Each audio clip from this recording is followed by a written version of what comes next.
Hi,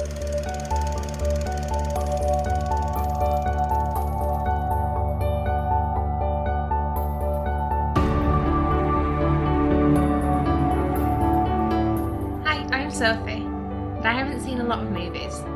Hi, I'm Paul, and I'm here to help with that. And we are SP Film Viewers.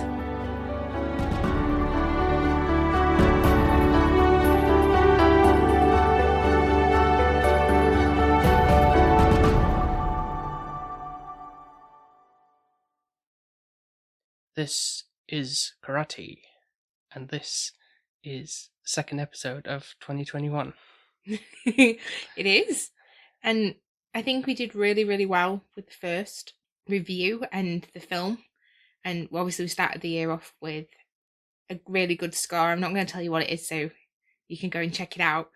But I didn't want to disappoint again. Like, I wanted to have like quite a high standard film up there, if that makes sense. Yeah, and this time it might shock some people that even I hadn't seen this film before, as neither had Sophie.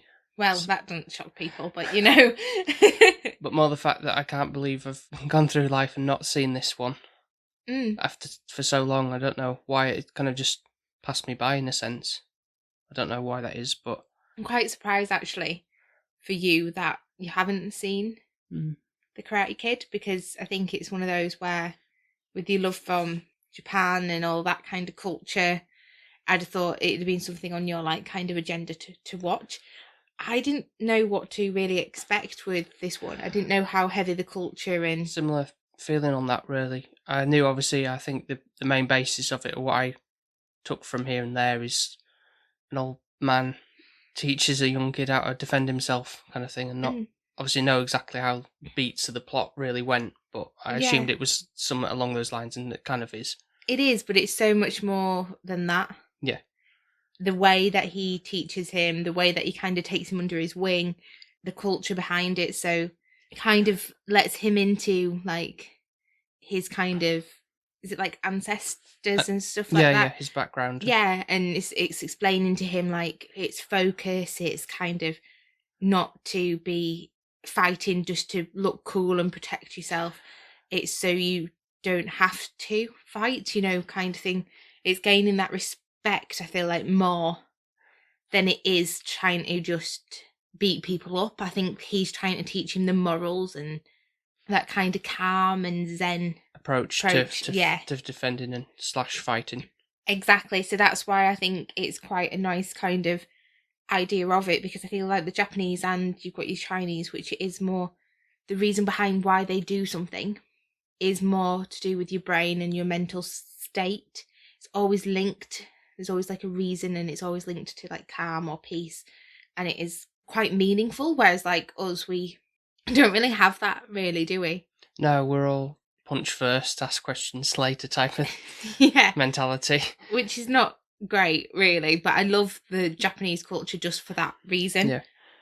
So I feel like I'm showing a bit of ignorance with this really, because going into this I kind of assumed, with not knowing about the background of everything, but I thought it was more of a Chinese influenced film. I don't know, I guess I didn't really know the difference between the martial art styles of things, but yeah, well you wouldn't, because you haven't participated in them and you haven't looked into this into too much depth. It was when they kind of said the wordings, wasn't it, when Mr. Miyagi was kind of hi, like saying yes, and then he said sayonara, and it was like, oh wait a minute, I'm recognizing these words and I know what they mean.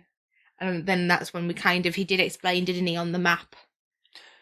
Yeah, he was from Okinawa, which is a Japanese prefecture, which is like in between Taiwan and mainland Japan. It's like the east. Because I was like, wait a minute, unless, and this is my ignorance again, unless there's like some common words that, because I know that the Chinese and Japanese, some of their culture and their religion kind of is integrated a little bit. It's taken from Chinese.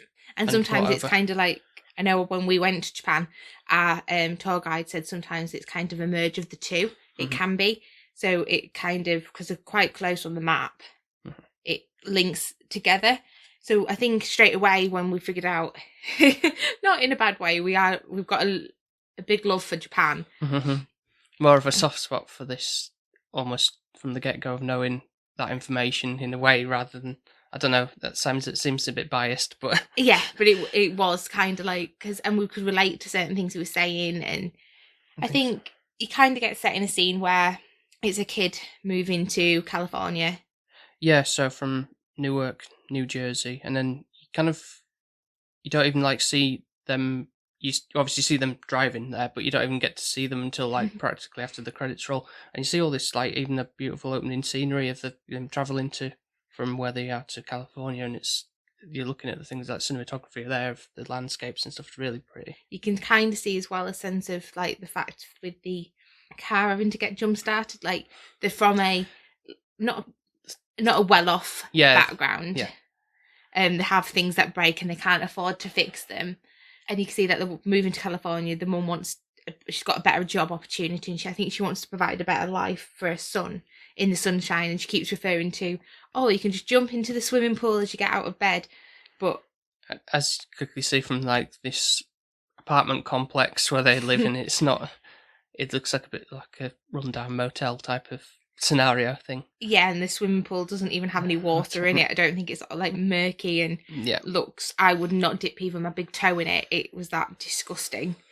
Yeah, but so we do seem to, even from the onset of that, obviously it's like the typical, single parent scenario, but they seem to have a good relationship. There's no like, it's all playful, fun remarks to one another. It's no bitterness. No, I think Daniel from the onset really loves his mum, and I think his mum just wants the best for him. And I think it's got that. It's not just a mother and son relationship. I think it becomes a little bit more than that. And I think sometimes when your parents do split up, it kind of gives you that better relationship somehow. Yeah.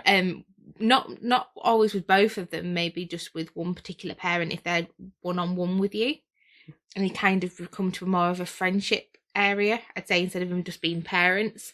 But you do get, when he goes into this like complex, how nice it is really of the people, like maybe not the surroundings, but the actual people that he meets. Like obviously you've got Mr. Miyagi, you've got that old lady just sat near the horrible swimming pool, and there was one guy that invites Daniel to the beach, and you can kind of get the sense of community.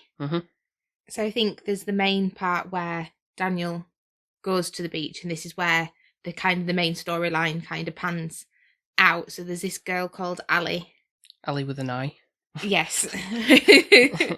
And obviously she's a pretty Californian blonde, and Daniel takes a shine into her. Yeah, he does. And it's kind of like a bit of a Sandy and Danny moment where, he's like looking over to her, and kind of got this like school romance going on. And they seem to be getting along quite well until Ali with an I has previous boyfriend issues. Yeah, a bunch of douchebags coming down on the bikes, and it's just like, oh yeah, it's so, you can already tell from the way you're dressed and the way you're acting, you're not supposed to like these characters at all. You just gives off that vibe just off the onset.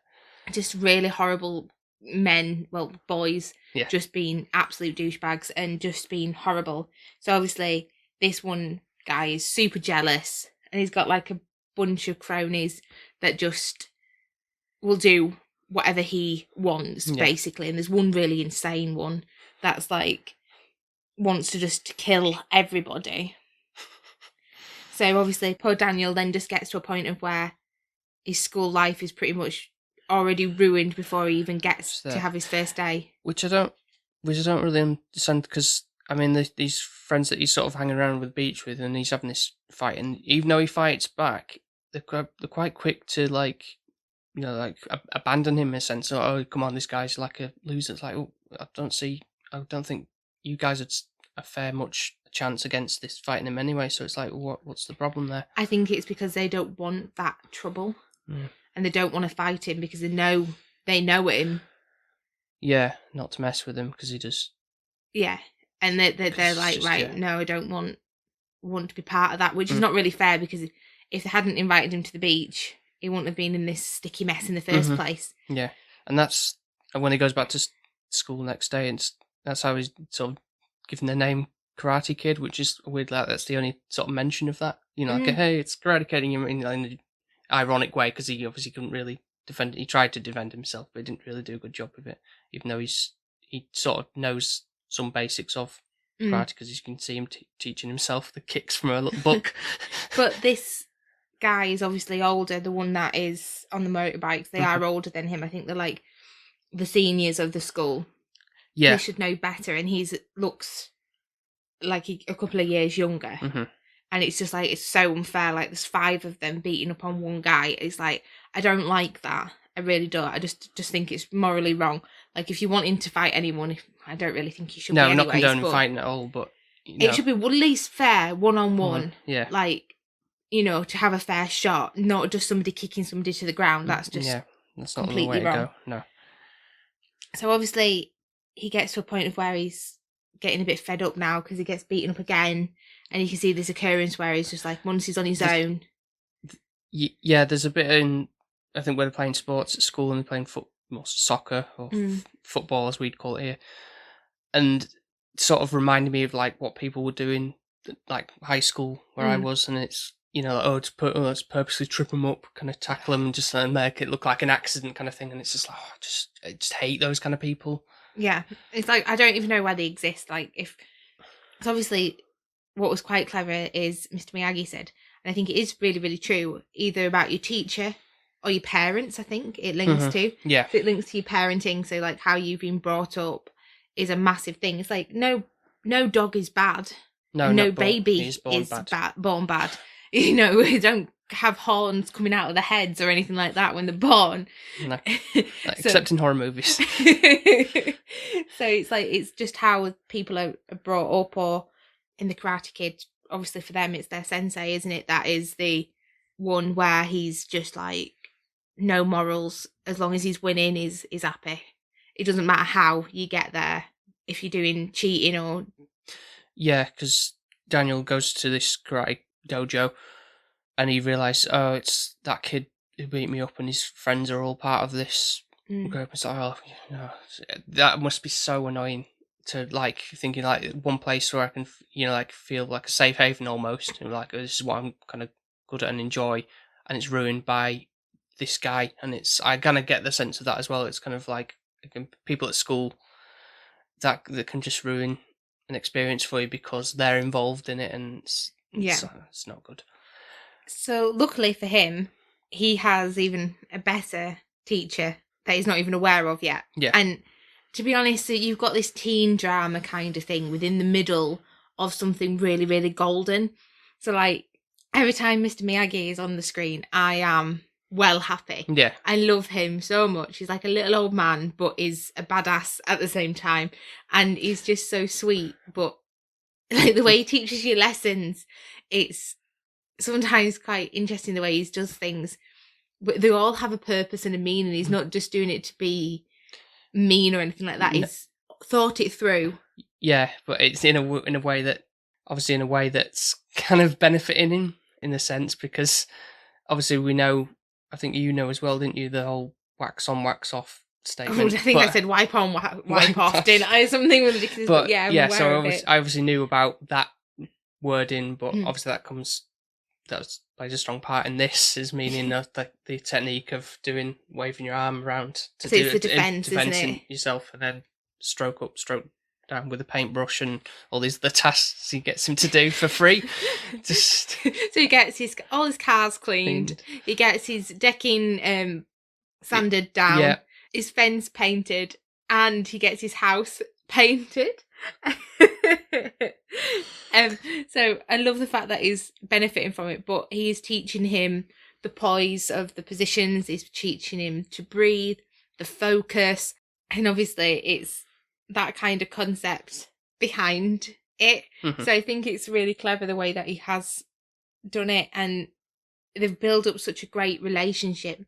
So obviously how Mr. Miyagi actually kind of meets Daniel is initially he's got a broken tap. Yeah. And that kind of relationship, initially you think, it's not going to go that well because he's not really listening and he's just trying to catch the flies with his chopsticks. Yeah, and that bit, I'm thinking this is going to be something like an exposition with this sort of like, well, he's trying to do it and he's failing, and then you see it playing the scene play out again later in the film, and he's trying, Mr. Miyagi's trying to do it again, and then Daniel's like, "Can I try?" And it's like, "Oh yeah, sure, whatever." And then he kind of a couple of attempts, and he does it like almost straight away, kind of thing. Thinking, well, I knew that was going to happen, but I thought that was going to be dragged out a bit more. Like it was going to be like a big thing, like "You are ready, Daniel-san." What I loved was Mr. Miyagi was like, "What the hell?" and kind of walked off like, yeah, beginner's luck. Yeah. And I just loved him because he was such like. He was a character. He's definitely makes the film. I can see why people probably love the film so much. Yeah, I want a little Mr. Miyagi, like, and he can be my little fix-it man because he fixed Daniel's bike. I love the bonsai tree scene where it's like close your eyes and cut the tree. We've actually just been given a bonsai tree for Christmas. Yeah. And you should see me with it. I am so like, oh, does it need any water? Is it all right? Oh, it's dropped a couple of leaves. And then I'm thinking, I won't want to get some scissors at it and start cutting it. Not with my eyes closed. No, chopping off the branches off. Yeah. Yeah. But it grows a really, really lovely relationship. And I think for me, I'd have more of that. That's definitely the strongest part of the film. I'm not too keen on the whole Ali and Daniel relationship building and all that sort of the high school stuff. It's a bit like, and it takes me out of it a little bit, and it goes on for a bit too long, really. I know it's kind of trying to develop that relationship between them, but it's not. It's okay, but I could do without a little bit less of it. I think it's the purpose behind it, though, isn't it? That's the thing. Because obviously, if it was just teaching him to do karate and we didn't know what the meaning was behind it of why he was wanting to learn it, then I guess it would lose that a little bit as well. But in the end, Daniel gets beaten up again, and Mr. Miyagi becomes a absolute badass and beats up all 5 or 6 of the biker guys, and picks up Daniel and offers him tea, puts like a cold compress on his head, and I love the bit where he's like trying to give Daniel the cup. And he's like teaching him how to hold it correctly. Yeah. Because there's no handle on like any like Japanese ceramics or anything like that. Yeah. So obviously to hold it, you hold it from underneath. So just simple little things which obviously that we're aware of, which quite added a nice appeal for me personally. So Mr. Miyagi takes up on the role and he helps Daniel. So they go to the dojo to speak to the sensei, thinking obviously it's normally behind the teacher. That's the issue. I think Mr. Miyagi then kind of sees that. That is pretty much the case. Yeah. This guy's just like a hard-headed, everyone must fight the brutal force of doing it, and it's just almost like army military type attitude to it. Nothing of the kind of Japanese culture really driven within it. It is more like an American karate. Very much so. Yeah, where it's like to fight to win, not to kind of gain honour and respect. Yeah. So we referred to the wax on. So wax right. So you're putting the wax on with your right hand, and you're waxing off with your left, and you've got to breathe. And that kind of, but I can imagine after a bit, his arms must have ached. Well, he did say that. Because it's a circular motion, and I'm just doing it now, and it hurts already, and I've not been doing it for very long. So, on the basis of he said, because Daniel says, oh, my arm is hurting after doing all that, and then Mr. Miyagi does this warming his hand thing, and then just technique, and then puts his pressure, it must be something, click it back into place, or relieve strain. Or tension or something, yeah. But I'm like, I want miracle hands that can go. That. And it again, can create warmth, I guess. Again, that's something else that comes into play later on as well. Recurring factor. So I kind of got to a point of where I ended up enjoying more of the film, so I ended up stopping writing my notes. This is about the time when he was sort of doing more the karate training and doing all the posing on the beach and... Yeah, and that was when I kind of stopped writing, because it was like, okay, no, I'm intrigued now about this. But there was a bit where they were on the beach and he was stood in the waves, and I'm like, what's he doing that for? And you're like, it's for balance, and I'm like... Yeah, as in if you're standing on one leg in a pose and maintain that position while the rolling waves are coming in at you, it's to stop you from, like, you know, not being scared of what's coming towards you. You're kind of just letting it out to maintain focus. But yeah, I understand. Even if I was doing that, I wouldn't. I'd be like, "Whoa." I wouldn't. I can't swim, so I know that sounds really, really bizarre, but I can't swim. I don't really like water. If it goes over my shoulders, I freak out. So like that for me, like just standing and letting this wave ripple over me, I'm like, yeah, I'd be on my ass. I'd be absolutely flailing my arms around and screaming, probably. I have got good balance though. Yeah, you have. I'll give you that much. I could probably stand on a tree stump and just do... Yeah, I could do that probably. That'd be fine. Yeah. But not when a wave's coming at me. So I did like the line of where it says, I think this is when they're on the boat, kind of canoe, whatever. Yeah. It is. And obviously they're making him row again to use his arms, because he's got such weak little boy arms. And he's then making him balance like at the further end of the boat, and trying to do his like breathing techniques of whoosh, and he's basically, Daniel's kind of mindset still is he wants to kick these people's asses and then he'll be better off. But what Mr. Miyagi's trying to get into his brain is you're going to train so that in the end you're not going to have to fight any more, which is a brilliant concept. But then it's like, you've done all this hard work, you've got it under the bag.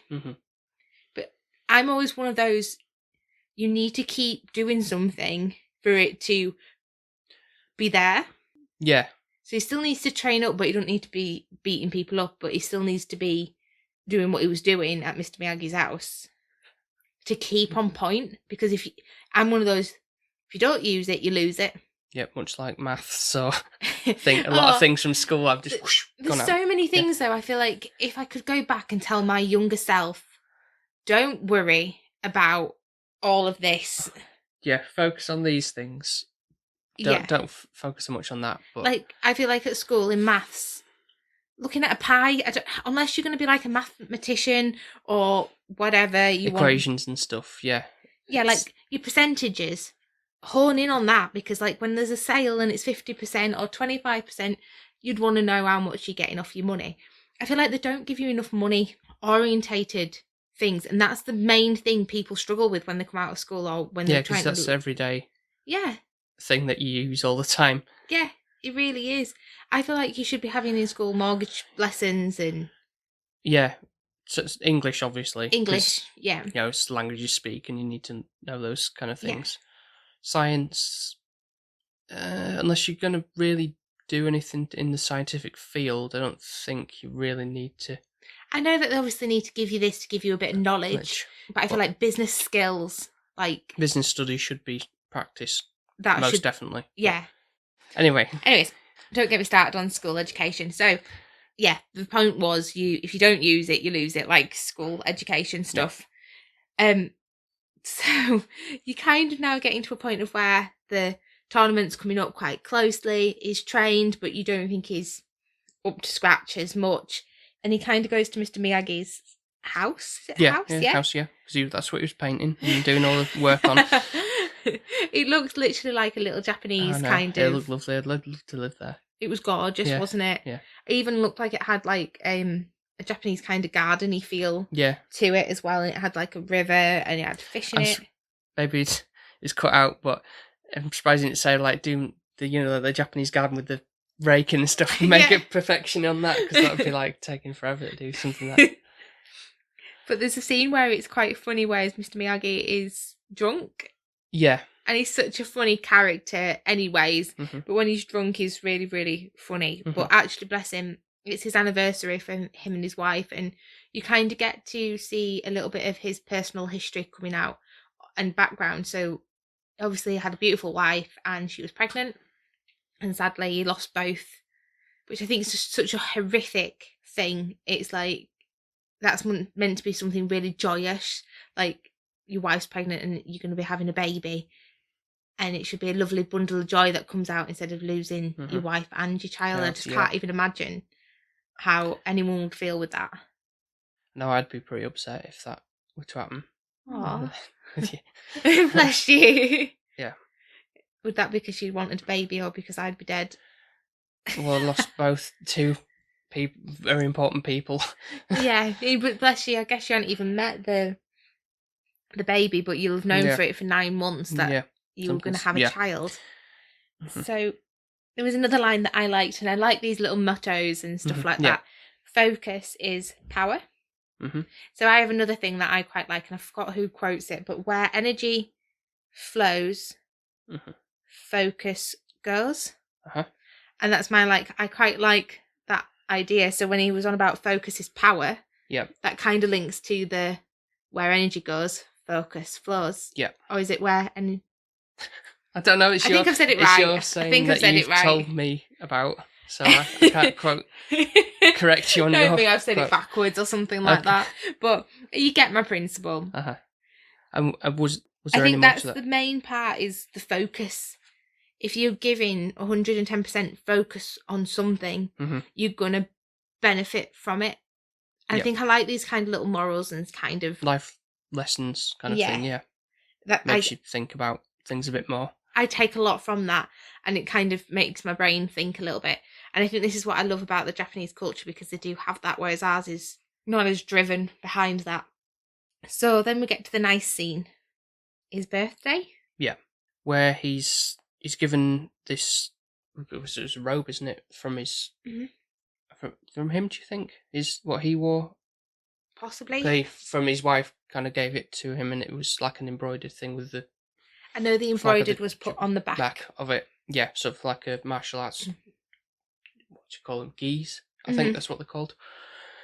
So that was a nice thing, and then he also takes him outside and lets him pick out one of the cars that he's waxed down. So that's very generous of him. Yeah, it is. So you can kind of see that relationship growing.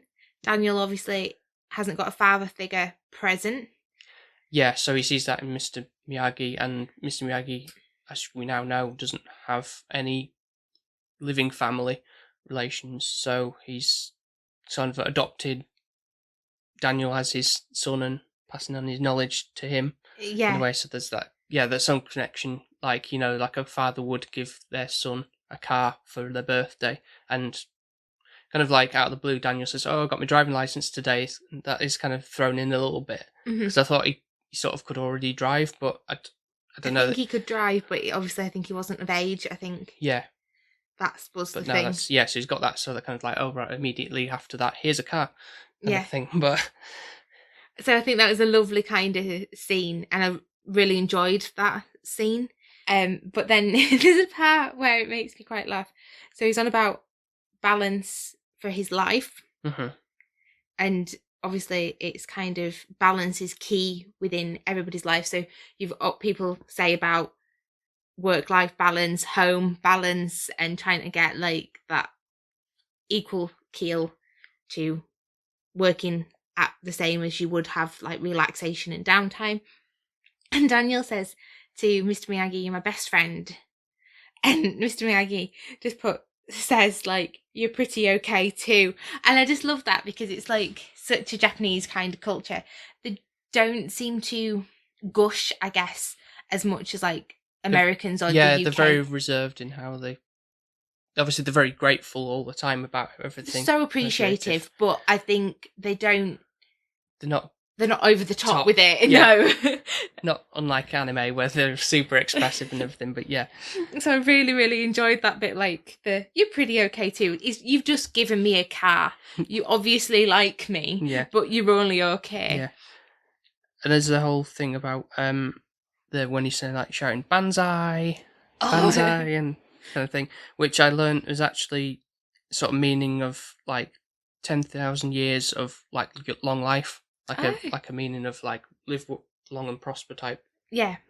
statement. And also, but it was also a thing that when obviously like World War II, like Japanese bombers and stuff were like shouting like a military type charge as well. So it's kind of like a bit of a more an intimidation thing as well as meaning also like live long, which is kind of a weird contrast when you think about it. But it's it's an odd thing. But it was the thing you pointed out that you said your dad shouts it all the time. He does. So I didn't understand this, and I'm going to ask him when we're on a call later, to kind of confirm if it is from this film. But I feel it must be because, like, I don't know any other film where that somebody shouts bonsai. Banzai, not bonsai. It's not like Bonsai tree. I think my dad shouts bonsai tree. So I think Okay, he's getting it wrong. Then you have to probably correct is. it. It's Banzai. So banzai. My dad thinks he's shouting like of a little tree because Yeah. I know. Yeah, that is a bit random, isn't it? When you think about it that way. Right. Okay. Because It's like saying ketchup. because I know my dad wanted a bonsai Daisy. tree, and when he got one, he went bonsai, bonsai. Okay. So I'm thinking that he must think he's saying Misconstrued. Yeah. tiny little tree. Yeah. Shouting it. So yeah, I'll have to ask him about that one. Because I was gonna do that to you with our tree, with our bonsai. Yeah. So what is this one then? But Banzai. Banzai. Yeah. Banzai. Okay. Yeah. You can see where the confusion lies a little bit. One. Ban. Yeah. Vowel. Yeah, Yeah. literally. So yeah, let's go to the tournament. Which is really fun. Mm. And intense. I'm not going to lie. That's getting to the very end of it, and you obviously know it's going to be like that underdog hero story going to play out, but all the way through it, you're kind of like, yeah, come on, yeah, Yeah. you're rooting for him and all that stuff. It's really Daniel does quite well, but you don't know when he kind of gets to the other guys, which I love the fact that they're in black. Like all the biker guys are in black, Yeah. kind of. The Cobra Kai is the place of the where the dojo is called. So I know there's a thing on Netflix. There's like a series about that, so might be worth checking that out as well. I know there's been, I think it's on its third series now or something. Oh, so we've got some catching up to do. I to do. love that. So that might be worth looking into now that we've finally seen this now and see what that's all about. But I love catching up though when you've got a bit of context behind something. Yeah, and Yeah. because there's 3 seasons as well to kind Yeah, of get go through. out. Yeah. You're not having to wait for something. You can kind of just do a bit of a Yeah. binge, which I quite like to do. So Daniel's doing quite well. Obviously, Ali is his cheerleader, which is quite a funny part with Mr. Miyagi saying she's his interpreter, even though when this guy's talking, she's not actually then speaking back to Mr. Miyagi, if you get me. So that made me chuckle because it's like, well, really, she should be speaking to him for then him to for her to translate back to this man, but she's not doing that. And then when he walks off, this guy says thank you, doesn't he? And he goes, "You're welcome." And I'm just like, oh. It's funny bit. It's quite funny. But the guy doesn't even blink about it, does he, really? No. He doesn't even say anything. So I think the black belt, well, it gets to pinch the black belt, and there's another line where he says Buddha has provided the black belt. Which really, he's just pinched it. So that did make me chuckle. He's just such a brilliant character as Mr. Miyagi, and I actually prefer him to Daniel. Don't get me wrong, I want Daniel to win the tournament, and I want Daniel to do well. Yeah. And I want the baddies to get the comeuppance. Yeah. But I really want it more for Mr. Miyagi. Yeah, for it to come into fruition of, his efforts of doing that, teaching him all the karate. Yeah. And you can see such a proud kind of like dad moment when he's like really winning and doing well and he's focusing, and then obviously it gets a bit grim towards the end where they're playing dirty, these guys. They're really just playing of dirty. That other sensei's like, oh, just take him down kind of thing, and kick just him in his disqualified. leg. The other guys are saying, but it's like, to ask you to do it kind of thing. Just do it. Mm-hmm. Well, you can't not do. Yeah. You have to abide by what they thing. say. That's the thing, isn't it? Yeah. And obviously just kicking him in his ribs, but clicking him in his sore points, and it's like, come on, this is... Yeah, just taking his leg down by his knees or whatever. And that's just playing dirty. It's not a winning... It's not the way of no. how the culture is. So No, it's not. And I don't think I'd have been happy if I won that way. Like, I'd rather lose and know I tried my best than playing utterly dirty and cheating. yeah, And again, that's something else I hate when people do it for their own personal gain of that by not playing fair. But I wouldn't feel satisfied, would you? But some people just are ignorant of that in I terms of. wouldn't feel like I Oh deserved yeah, it. I did it. Yeah, I'm ace, but No. did it the bad way. But you obviously get to the most exciting part where it's like, is he gonna win against this guy? And he Against Johnny. yeah, Johnny. and obviously, lo and behold, he does the stance, the crane stance or whatever, and he managed to kick him in his face or whatever, Which and is take him down, and it's like, yes, brilliant, like isn't it? Air punching moment, yeah. Yeah. Is it his bad leg he kicks with then?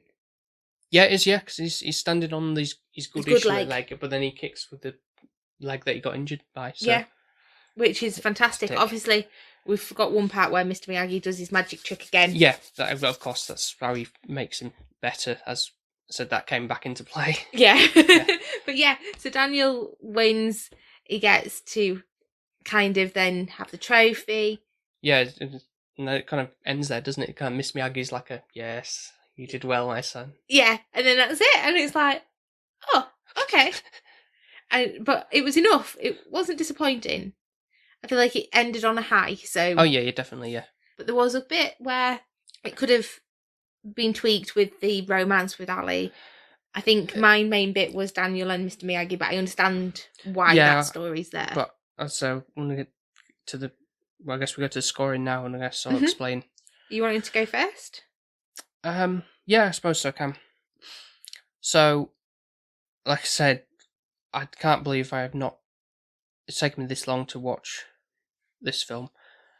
Definitely appreciate getting it in 4K and seeing. I got it on the. It was going on like a sale or something. So I'm thinking, well, I'm gonna see it. I want to see it the best quality possible, rather than just like DVD or even Blu-ray quality, because I know it's gonna be one of those things that everyone has very high praise of, and therefore it's probably not gonna be.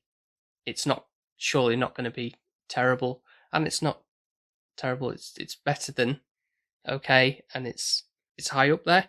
There comes obviously the visuals of the scenery as well. That I said that even location shots. There's a part where Miyagi and Daniel are training with the punches. You know, he's got that suit on, and he's going poo, poo, poo. But it's like panning out, and it's by the lake and everything. There's that visual. It's just very aesthetically pleasing in the scenery that we've got going on. Yeah, there. Good locations. Locations scouting on that part. Mr. Miyagi is definitely the main drive of the story, and he's the best character. Obviously, there's the whole Japanese Okinawa influence, as I now know. Yeah. So I feel like I learned something from this as well, in a way. Like I didn't know, especially the fact that karate is more of a Japanese martial art influenced. That obviously came from Okinawa, and Japan sort of developed it as well, but it's kind of those origins there, so I didn't know about that. Do you think it's helped as well, the fact that we've been to Japan? So like, I think so. If to watch this prior, yeah, I might have been like, I don't know how I would have felt about it really. So maybe it was a good in a sense. I hadn't seen it in so long, but so the bad points, I guess, like I've sort of touched upon, is the whole like teen romance thing going. It's fine in some part in small doses, but it does play on that a bit heavy, and I'm not entirely interested in that. No, there's not a problem with how they act around one another, even though it's because Daniel does look a lot younger than he does look a lot younger Ali's than character, and almost everybody else, to be fair. Yeah, he looks really young. Yeah. There was a scene which I don't really. I thought there was going to something play out, because it was camera was focused in a way that made it look like something was going to transpire, where Daniel's with his mum in this like cafe across from the karate dojo. It's like very focused. They're either side, and the window showing the Cobra Kai gang. Yeah, looking at it, think, oh look, it's him and his mum in the cafe or something, and then they kind of just run off, and they're thinking, I felt like there was something supposed to happen there. I don't know what was going to happen. Like a brick was going to be thrown through the window or No. anything. But as if like it kind of just happens later on. It's like then he gets chased on the bikes, and it's like, is that what relation to that think- scene is that really? It just seems a bit of an odd choice. It's like it was setting up something in that shot, but nothing transpired from it. I So think they were being cowardly custards, weren't they? Because it was like, oh, though his mum's there, we can't do anything, but we'll come back later. That's how I kind of got from it. maybe, but yeah, I don't know.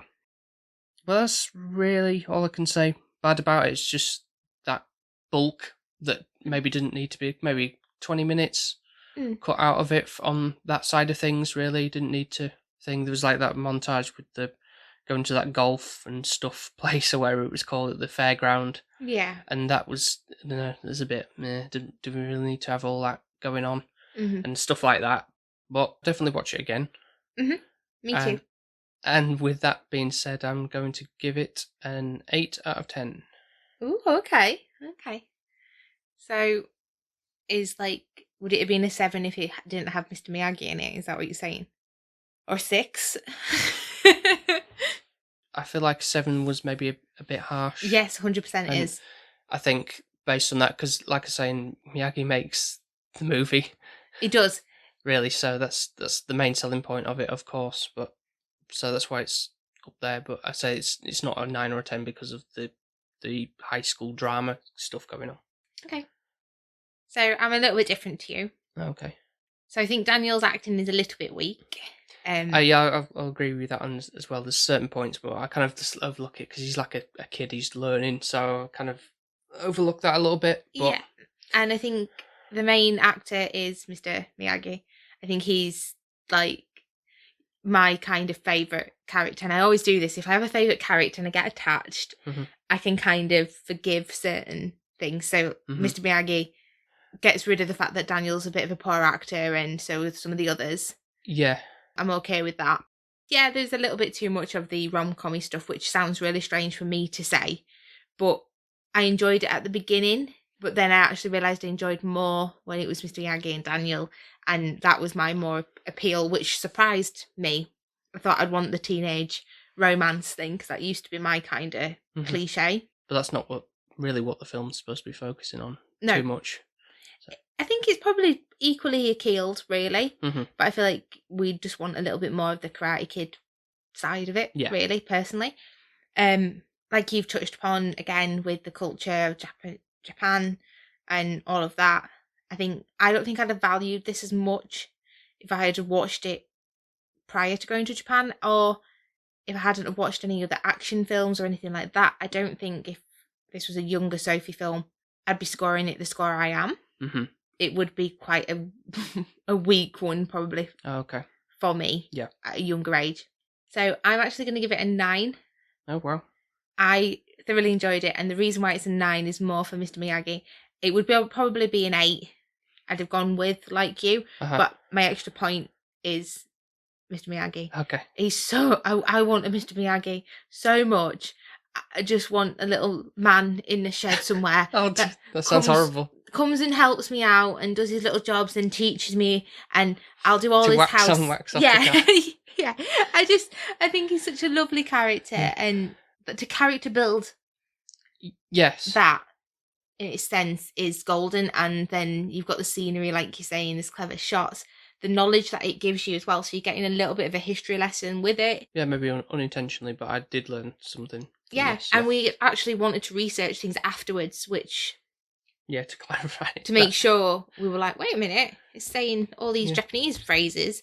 And then we were like, oh, okay. And then we kind of kept on digging and digging until we figured out.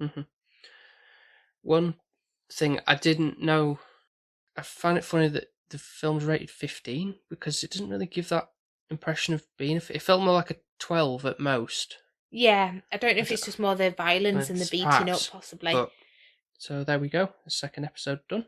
I hope everyone's enjoying 2021 so far. I know it's not ideal with everything and being in lockdown again for us in the UK. I hope if we've got any other listeners outside of the UK that it's a little bit better for you guys. But hopefully we'll bring the smile to your days, making it a little bit easier. We're surely enjoying it, so obviously we haven't got much else that we can do. So it's like, yeah, we'll just put a film on. So it's kind of like our highlight of the weekend at the moment, isn't it? Yeah, certainly a lot of fun for both of us to discover films that neither of us has watched. So I maybe try and implement that a little bit more, because I say I've got loads of things to catch up on I haven't seen myself. Mm-hmm. Next time will probably be one that Sophie hasn't seen, but I have. Yeah. To sort of like space it out, like on off. And then drip feed Yeah. a couple that I have seen that Yeah. Paul hasn't seen. Yeah. There's not as much of those, so we need to kind of hold on to them tight. Yeah, he's using sparingly. Yeah. Yeah.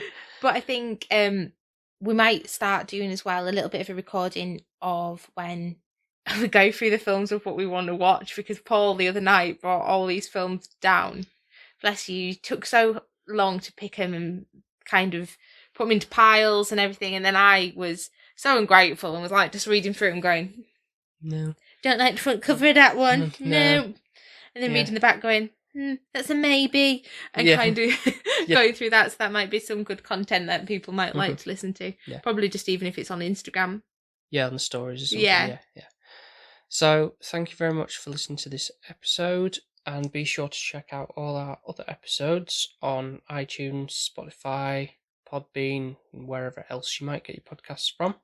Definitely go and follow us on SP_filmviewers for our Instagram. And Twitter as well.